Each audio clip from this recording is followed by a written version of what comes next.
बोलिए श्री आशुतोष महाराज की जय। सच्चे दरबार की।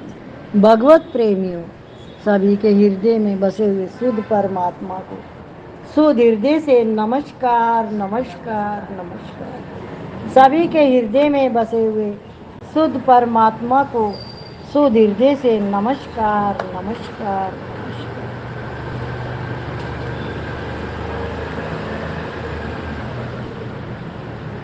प्रति क्षण वियोग हो रहा है, परमात्मा का योग नित्य है। परमात्मा का योग नित्य है। संसार के संयोग में राजी होना बहुत बड़ी गलती है। संसार के संयोग में राजी होना बहुत बड़ी गलती है, क्योंकि यह संयोग रहने वाला नहीं है। बालक जन्म के बाद क्या करेगा क्या नहीं करेगा, सब बातों में संदेह है, पर वह मरेगा इसमें कोई संदेह नहीं है। संसार श्वेत प्रकृति में जा रहा है और तत्वज्ञ प्रेमी महापुरुष निरंतर परमात्मा में जा रहे हैं। भोग और संग्रह को चाहने वाले लोग पतंगों की तरह है, जो अग्नि में भस्म होने के लिए जा रहे हैं तथा प्रतिपत जलन पतंगा विषंति नाश्य। गीता के 11वें अध्याय का 29वां श्लोक। सबसे पहले वह काम कर लेना चाहिए जिसके लिए मानव शरीर मिला है। कब तक जिएंगे इसका पता नहीं। संसार के सब कामों में संदेह है, पर मरने में संदेह नहीं है। जन्म के बाद मरना अवश्य भावी हो, वह मृत्यु प्रति क्षण समीप आ रही है। इसलिए चेत करो, होश में आओ। परमात्म प्राप्ति के सब अधिकारी हैं, कोई अनधिकारी नहीं है।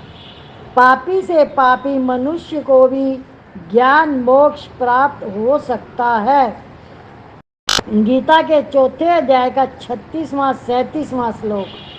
जिसने परमात्मा की प्राप्ति कर ली उसने सब काम कर लिया।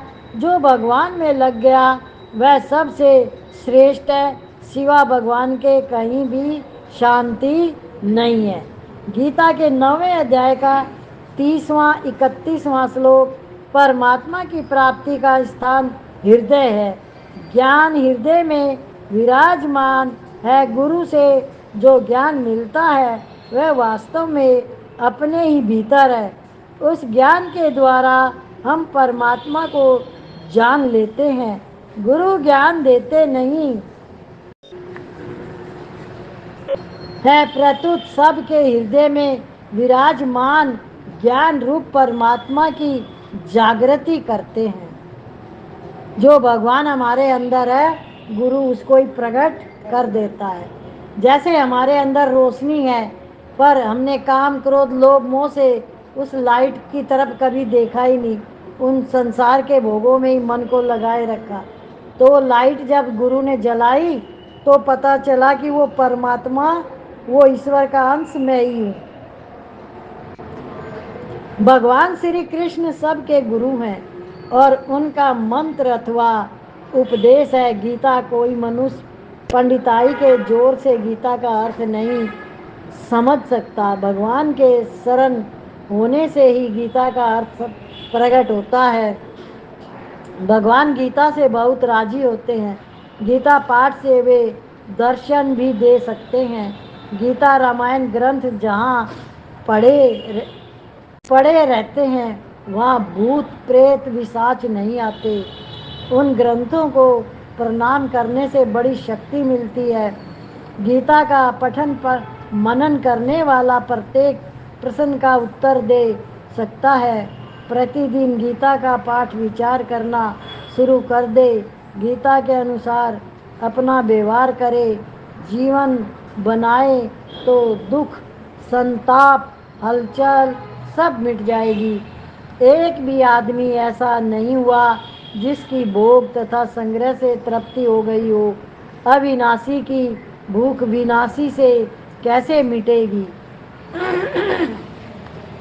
एक सेठ जी होते, बहुत बड़ा सेठ, बहुत धनवान, उसके नौकर चाकर सब होते हैं। बहुत ध्यान से समझने की है, ये दृष्टांत है।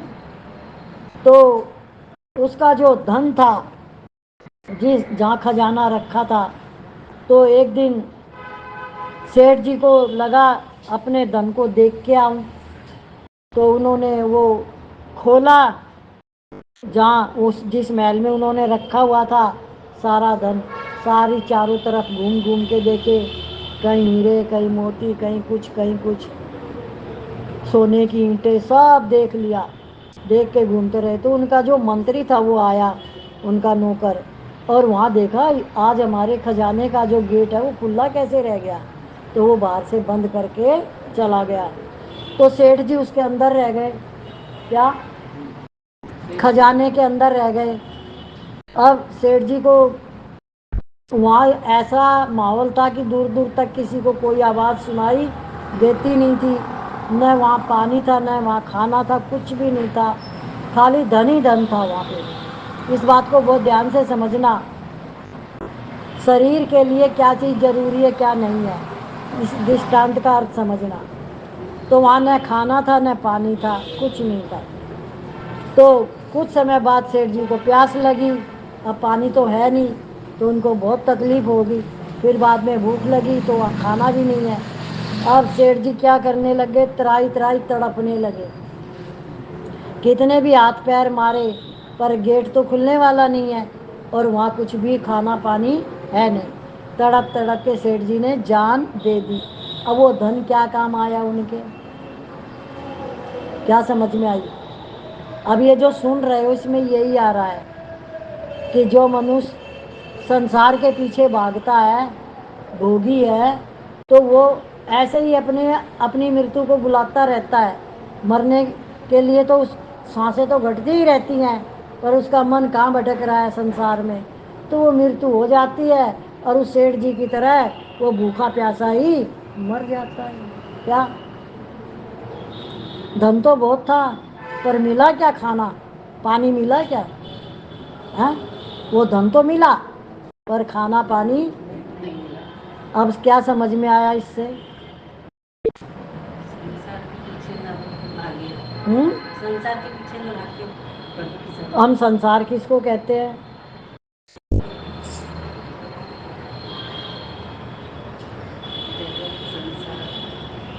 एक नाम है संसार, एक संसार कहते किसको है।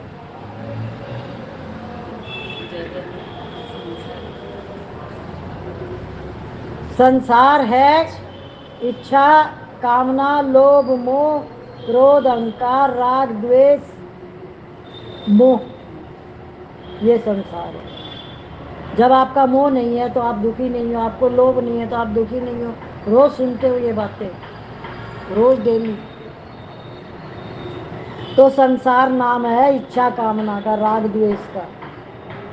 प्रेम करोगे तो कभी दुख पास में नहीं आएगा। भगवान के श्वास से वेद प्रकट हुए, यस निश्चित वेदा। जब श्वास का इतना प्रभाव है तो फिर वाणी गीता का कितना प्रभाव होगा। मनुष्य शरीर केवल परमात्मा की प्राप्ति के लिए मिला है, सांसारिक कार्यों के लिए नहीं। परमात्मा प्राप्ति का मौका मनुष्य शरीर में ही है। मनुष्य शरीर में भी सत्संग का मौका दुर्लभ है। जैसे मनुष्य शरीर बार बार नहीं मिलता, ऐसे ही सत्संग भी बार बार नहीं मिलता। यह भगवान की विशेष कृपा से ही मिलता है। भगवान अपनी तरफ खींचना चाहते हैं। देखो मैं आपको एक चीज़ सत्संग की बताऊं, जो वाणी आई है इसके आधार पे बताना चाहूँगी। जो सत्संग से मुंह मोड़ेगा अपनी जान के, या मोह वालों के लिए, या इच्छा के लिए, या आलस्य के लिए, बहुत चीज़ें। तो जो भगवान है, भगवान की कृपा से ही सत्संग मिलता, नहीं तो नहीं मिलता। गुरु कृपा भगवान की कृपा ही है। जो सत्संग में आने से अपने आप को पीछे रखेगा, समझने के बाद समझ गया कि सत्संग क्या चीज़ है, उसके बाद सत्संग में आने का उसका मन नहीं करता, संसार में मन लगता है, तो भगवान उससे सत्संग छीन लेते हैं। कैसे छीनेंगे? उसके आगे ऐसी ऐसी सेवा डाल देंगे जो कोई सोच भी नहीं सकता। चाहते हो ऐसा? तो कभी कभी की बात अलग है कि किसी को कोई काम आ गया, वरना सत्संग न छोड़े। आप ये जो लाइन आई है उसके आधार पे मैं बता रही हूँ कि सत्संग भी बड़े भाग्य से मिलता है, नहीं तो सत्संग भी नहीं मिलता। समझ में आ गई? जैसे मैंने एक बार बहुत पहले बताया था, एक माता सत्संग में आती थी, एक बहन, तो उसके बच्चे नहीं हुए, तो वो महाराज जी को रोज़ कहती कि मेरे बच्चे नहीं हुए, बच्चे नहीं हुए। तो महाराज जी तो कुछ कहेंगे नहीं, हूँ कहते थे बस, लेकिन उसका फिर एक लड़की हो गई, तो सत्संग में आना थोड़ा कम हो गया। फिर एक और लड़की हो गई, अब वो आके क्या कहती, महाराज जी मेरा तो सत्संग छूट रहा है, अब मैं क्या करूं? अब महाराज जी क्या करेंगे? ये दो बच्चे किसने बुलाए?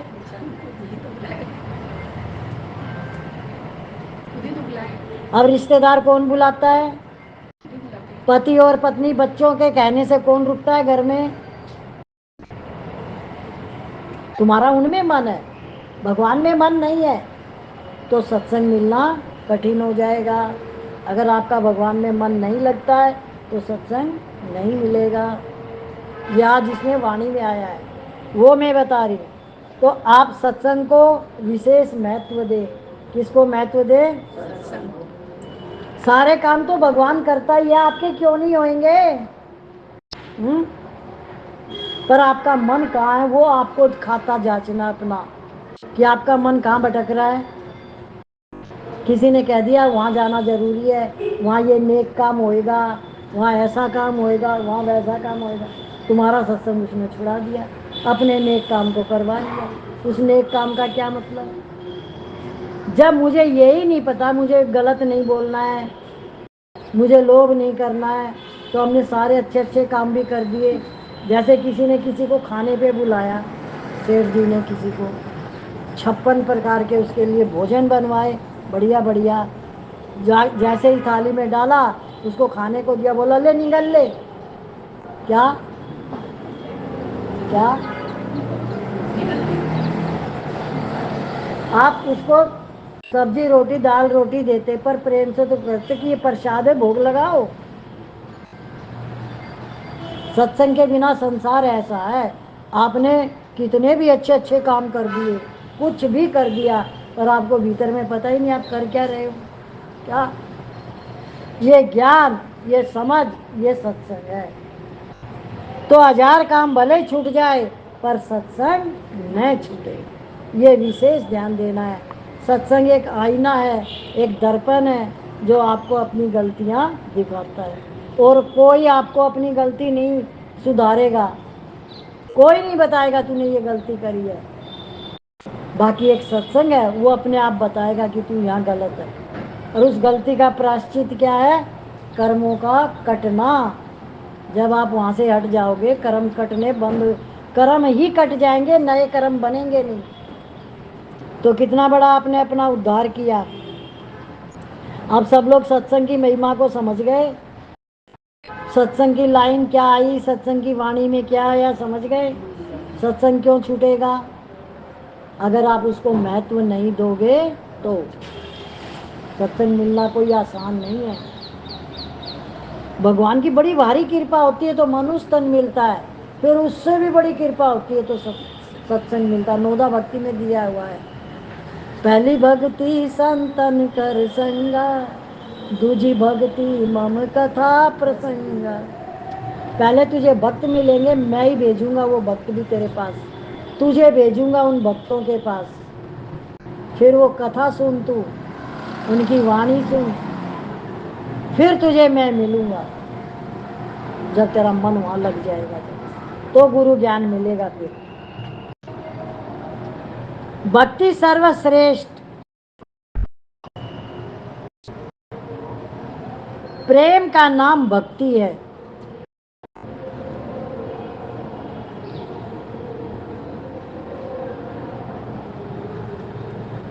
पत्रकारी सुनु प्रेम सम, भजन दूसर आन प्रेम है। भगवान और उनके गुण, लीला, चरित्र आदि अच्छे लगे जैसे प्यास लगने पर जल की याद आती है, जल अच्छा लगता है, ऐसे भगवान अच्छे लगे। भक्ति से भगवान वश में हो जाते हैं। मुक्ति तो पूतना को भी मिल गई। मुक्ति तो भगवान की चरण रज में है। भक्ति बड़ी सुगम है। भगवान प्यारे लगे, मीठे लगे, ये भक्ति है। भगवान प्यारे मीठे लगे, ये वाणी आपने कल परसों भी एक सुनी थी कि आप जब प्रेम करने लग जाते हो तो आपको कहीं कोई भी दिखेगा, सबसे आपको प्रेम होएगा, उसमें आपको भगवान ही नजर आएगा। हृदय शुद्ध पवित्र, चित्त की शुद्धि, मन की निर्मलता, दूसरा कोई है ही नहीं। और ये सच ही है कि दूसरा कोई है ही नहीं परमात्मा के सिवा।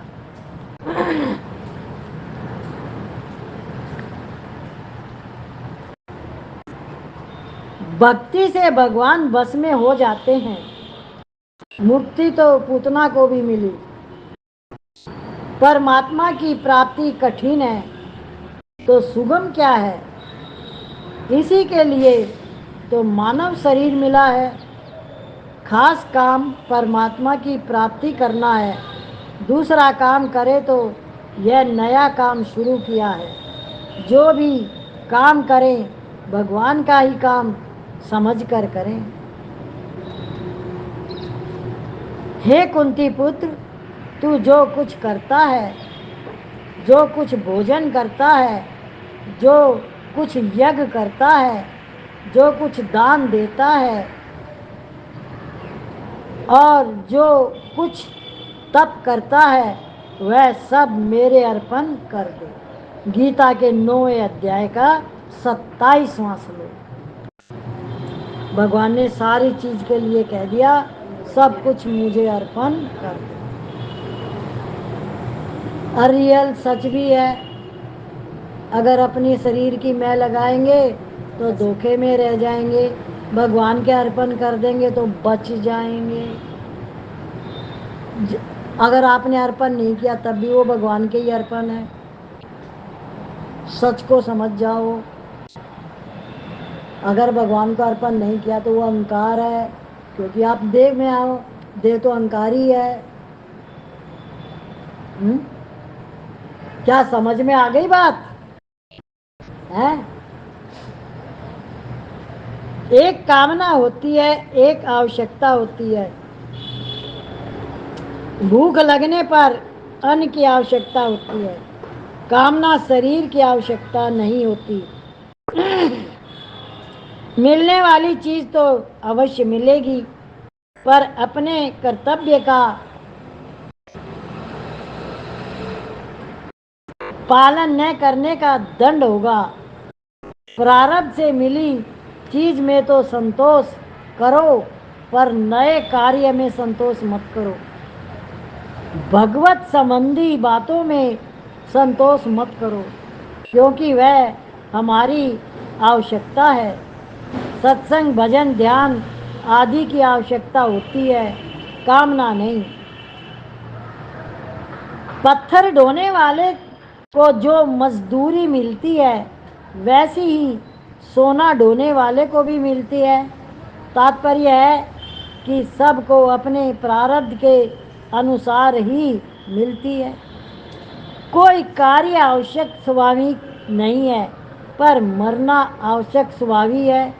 जो कार्य आवश्यक स्वाभाविक है, उसकी तैयारी सबसे पहले करनी चाहिए।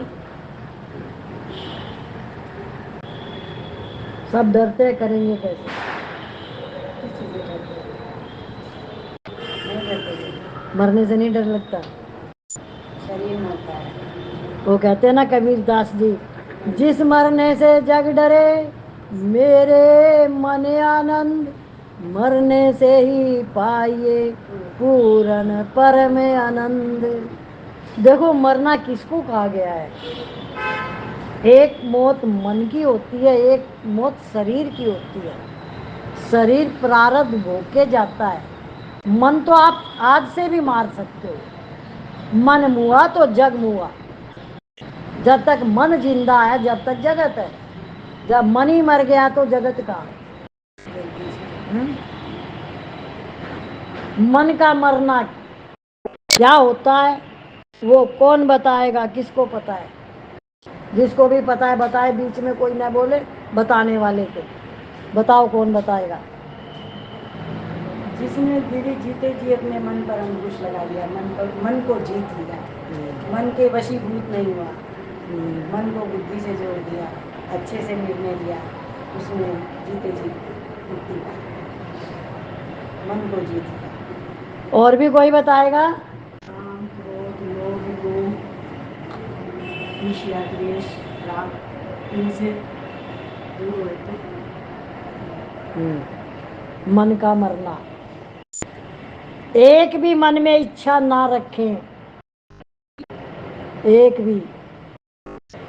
वो मन मरा हुआ है, वो किसी से इच्छा नहीं रखता। निरिच्छा वाले को भगवान भेजता है अपने आप। भगवान को चिंता करनी पड़ती है क्या? जिसके अंदर इच्छा ही नहीं है तो भगवान कहेंगे अब मैं क्या करूं? जैसे हनुमान जी, वो सेवक है, उनकी कोई इच्छा ही नहीं है। ऐसे संसार में मन मुआ तो जग मुआ। आपने कोई इच्छा नहीं रखी किसी से भी, जैसा भी है वैसे ठीक है। जो आपसे जैसा भी व्यवहार करता सब में आप बहुत खुश हो, क्या? उसको मन का मरना कहते हैं।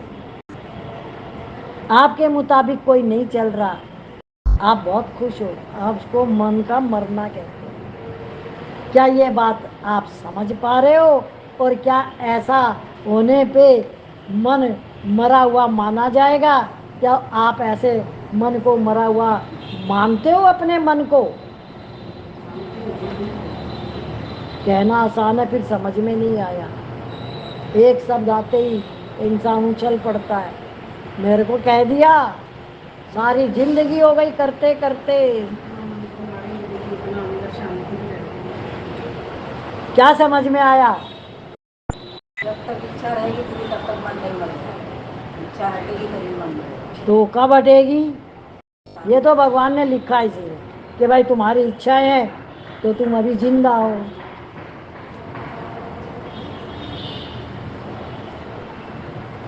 और जिंदा इंसान कौन है? वो गया था ना उसके पास, बोला मैं मरा हुआ हूँ मुझे रख लो। बोला रह जा। तो चोरी हुई सेठ जी के घर में, तो बोले सुबह पता चला, तो बोला चोर का मुझे पता है। बोला तू तो मरा हुआ था। तो मरा हुआ कौन था? सेठ जी। जिंदा कौन था जो मरा हुआ कह रहा था? तो नकली मरा हुआ था, असली तो सेठ मरा हुआ था। आप समझ में आ गया? असली नकली मुंह से कहना बहुत आसान है, मन का मरना बहुत कठिन है। अगर आप कहीं किसी जगह फंक्शन में जाते हो, एक जैसा व्यवहार नहीं हुआ तो आपका मन तो वहीं पर ही नाचने लग जाएगा। इन्होंने इसके तो गले में बहुत बढ़िया माला पहना दी, मेरी माला तो बहुत घटिया है। सच है झूठ है? तो मरा मन।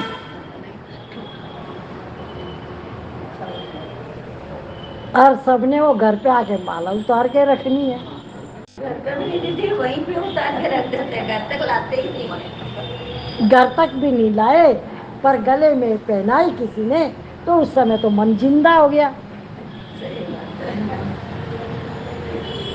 उस समय ये विचार नहीं आया, इसने इसको अच्छी पहनाई तो मैं तो बहुत खुश हूँ। जब हम दूसरे के गले में पहना हुआ देखते हैं, दूसरे को खाते हुए देखते हैं, तो हमें खुशी होनी चाहिए। वो हमें दिखाई तो दे रहा है, अपना तो कुछ दिखाई भी नहीं देता। खुशी तो जब ही मिलेगी जब कुछ दिखाई देगा, पर वो सहनशीलता मन मरने के बाद है। मन मुआ तो जग मुआ। तो मन कब मरेगा? कोई क्या भी करे, देखना बंद करो, सुनना बंद करो,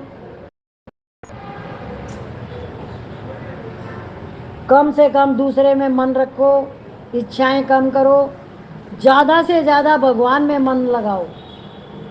भगवान अर्जुन को बार बार क्या कह रहे हैं? मेरे में मन लगा, तू मेरे में मन लगा।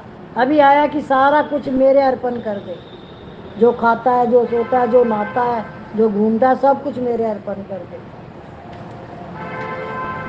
तो इसमें क्या आएगा? मेरा मुझ में कुछ नहीं, जो कुछ है सो तेरा, और तेरा तुझको सौंप के क्या लागे प्रभु मेरा। आज हम एक भजन इसमें गा लें इसके साथ। वो भजन देना मेरे को इसका।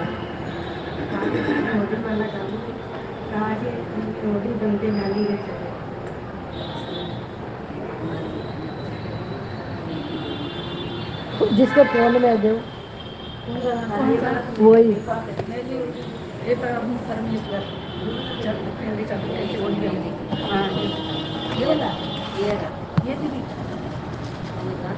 मैं मेरे ही जैसा गा सकती हूँ, और सब लोग बीच में ऐसे सही लाइन बोलना, नहीं तो मत बोलना।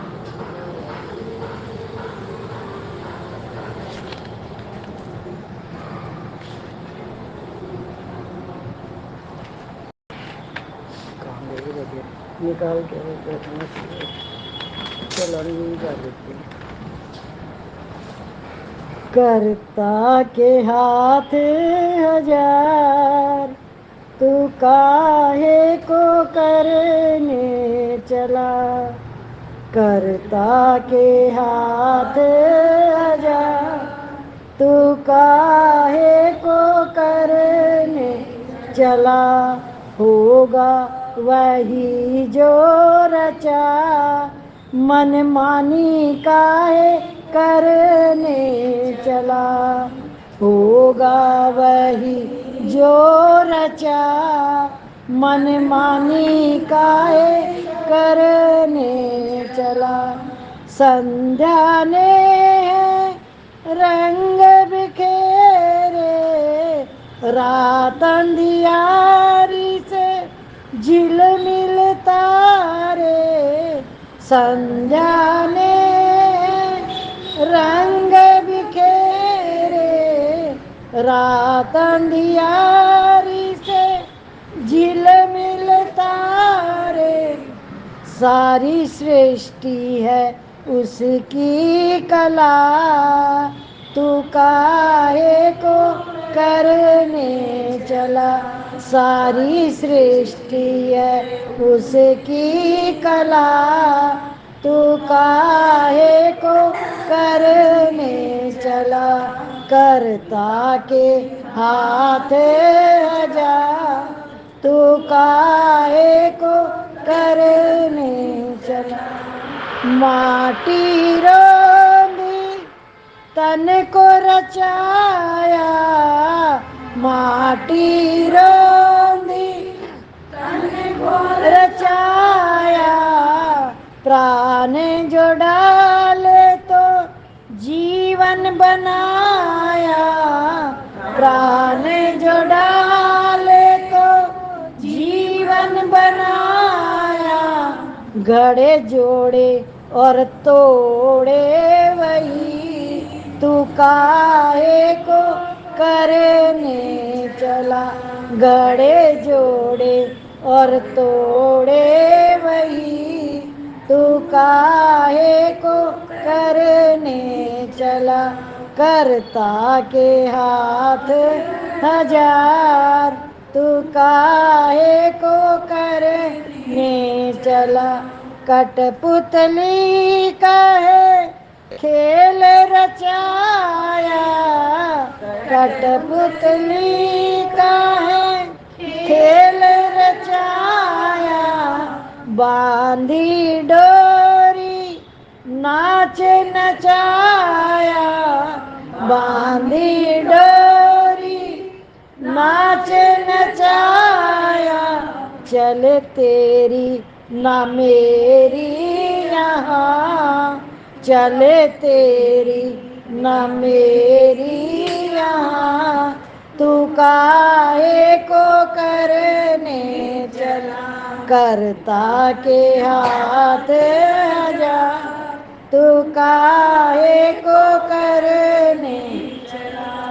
जग है माया एक परछाई, जग है माया एक परछाई, तू ही तू है और कुछ नहीं, तू ही तू है और कुछ नहीं, ये भेद अभी जो है खुला, ये भेद अभी जो है खुला, तू काहे को करने चला, करता के हाथ हजार, तू काहे को करने चला, होगा वही जो रचा, मन मानी काहे करने चला।